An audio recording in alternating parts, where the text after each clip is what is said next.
There's something that I notice a lot in America, and I am genuinely asking, can someone explain that to me? Because it is a little bit confusing, and it's specifically done by Black people in America.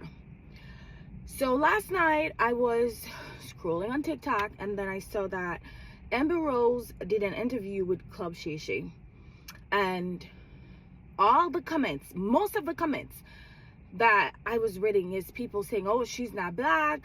Why is Shannon interviewing her like she's not one of us? Why is she here?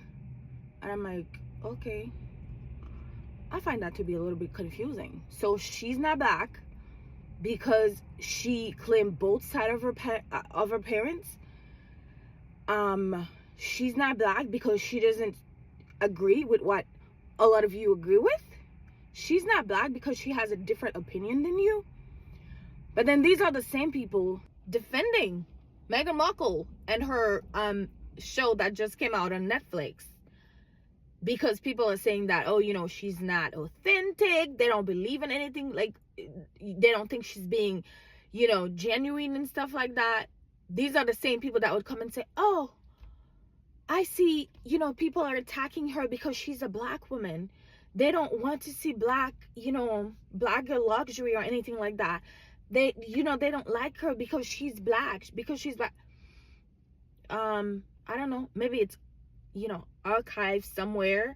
I would love for somebody to tell me before marrying Prince Harry that Meghan Markle was out there advocating for Black women or talking about Black women's struggle in America. I would love for somebody to show me that proof.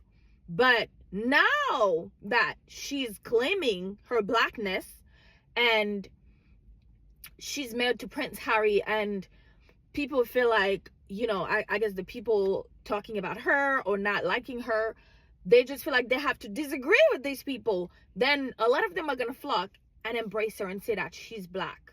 So I'm like, if Amber Rose as a mixed woman cannot be part of the Black community, how is it that Meghan Markle get a pass to be Black?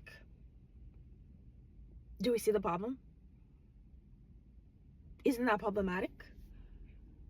Some people would even, say that it's a little bit hypocritical.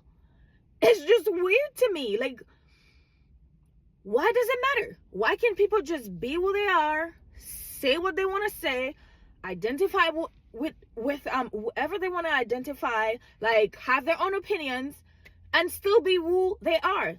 Like, do we need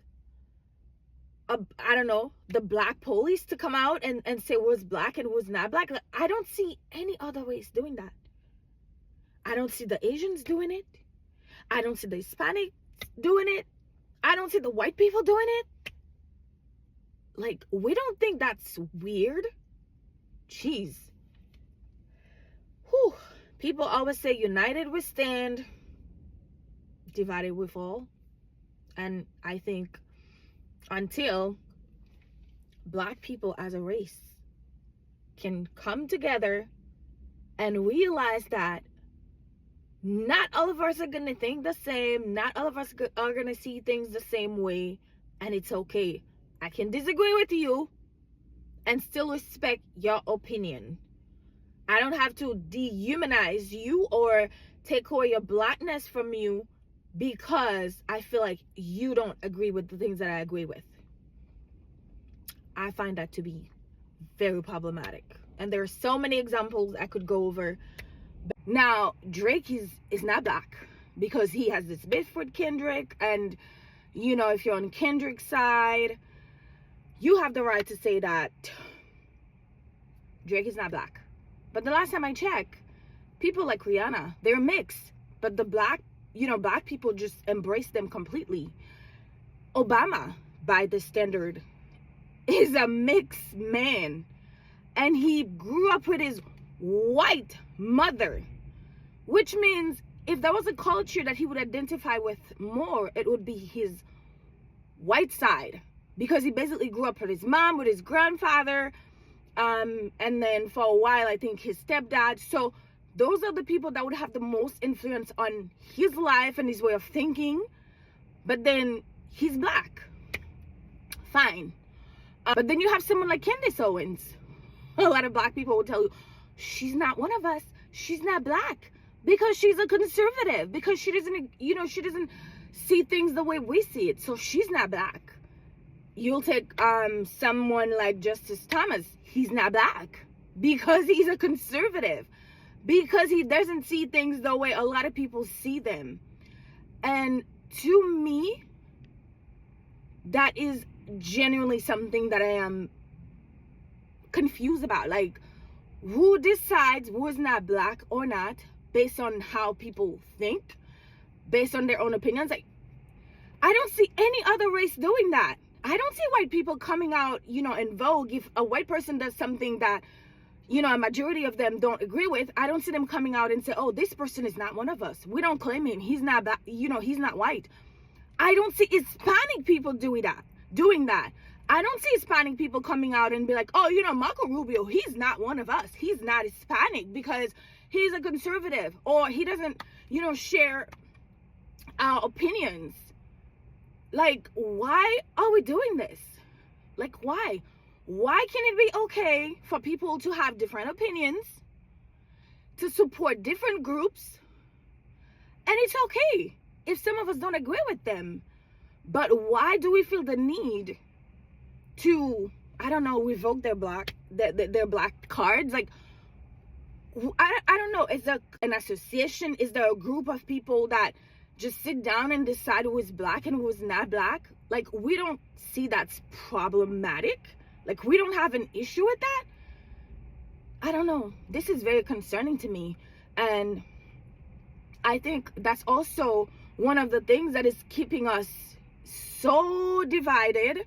And I don't know. Nothing good ever comes out of a race or a group of people that is not united. And it's okay for us to have different opinions, to see things different way. There shouldn't be one way to think just because you're black. That is very problematic. Like, that is a big issue. It's just weird to me. Like, I'm just baffled by it. I don't know. I didn't grow up here, so maybe there's something I don't understand because I'm from the Caribbean. So I would love for someone to explain that part to me, because it doesn't make sense. Like, why can't a mixed child who grew up in a household where they grew up with both parents, loving them, taking care of them, and sharing both cultures, why can't they come out and say, yes, I am mixed? Why do they have to pick one side? To me, I would find that very sketchy. And this person, I wouldn't consider him to be honest. If you grew up with both your mom and dad from different races and they both love you and you share both culture, but then one day you come out and say, I only identify with this side, I would find that to be very sketchy. I wouldn't trust someone like that. If you're willing to deny a part of you just so you can identify with a group of people, I would find that very problematic. Same thing. If that same mixed child came out and said, I only identify with my white side, I don't know anything, I would find that to be weird. Which culturally I can understand, because if you grew up with one parent from one race or the other, yeah, culturally you might identify more with that culture, which is fine. But I don't think we should put people in a position where they literally have to deny or reject one part of themselves just so they can be considered part of a community. But yet again, that's not even the case, because we do it for someone like Candace Owens, who grew up with both her parents being black. But some of you say she ain't black because she doesn't identify with a certain group or with a certain point of view. Same thing for Candace Thomas, Baron Donald. Like, so many people, just because we don't agree with them, we don't think they're black. And I don't see any other race doing that. So that's the food for thought. That's something I would genuinely want someone to explain that part to me, because I don't get it. Anyway, that's all I wanted to say. Everybody, have a blessed day.